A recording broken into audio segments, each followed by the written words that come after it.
இந்த காஞ்ச பூக்கனால ஒரு பெரிய ரீச் ஒன்று கொடுத்தது. ஸோ அந்த டைம்ல எப்படி இருந்துச்சு சார் விருமன் படத்துல காஞ்ச பூக்கனால? அது அந்த படம் கொடுத்து அதெல்லாம் 5 வருஷம் ஆச்சு. ஆமா ஆமா 5 வருஷமா வெயிட் பண்ணி வந்தது தான் அந்த பாடல். அது வரும்போது என்னன்னா, நான் ஒரு ஊடகத்தில் வேலை பார்த்துக்கிட்டு இருக்கேன். வேலை பார்த்துட்டு இருக்கும்போது சென்னைக்கு அனுப்புனாங்க.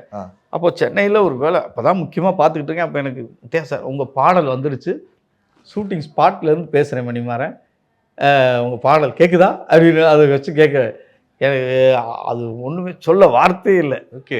அப்படியே கொஞ்சம் நேரம் போய் உட்காந்தோடனே சார் முத்தையா சார் எனக்கு ஃபோன் பண்ணார், இந்த மாதிரி பாடல் வந்துருச்சு ஷூட்டிங்கில் அப்படின்ட்டு. நான் கிளம்பட்டா மதுரைக்குன்னு. என்ன சார் நைட்டு தானே வந்தீங்க சென்னைக்கு அப்படின்னே. இல்லை நான் போய் பார்க்கணும், 2 நாளைக்கு இங்கே தான் நடக்கும் வாங்க அப்படின்ட்டார். சரி நான் நாளைக்காவது போய் பார்த்துட்டு வந்துடுறேன் சார் அப்படின்னு. இப்போ தானே வந்தீங்க அதுக்குள்ளேயுமா கிளம்புறீங்க, நான் இன்னொரு நாளைக்கு வரேன் அப்படின்னு சொல்லிட்டு காலையில் வந்து இறங்கினேன். நைட்டு திரும்ப ட்ரெயின் ஏறிட்டேன்.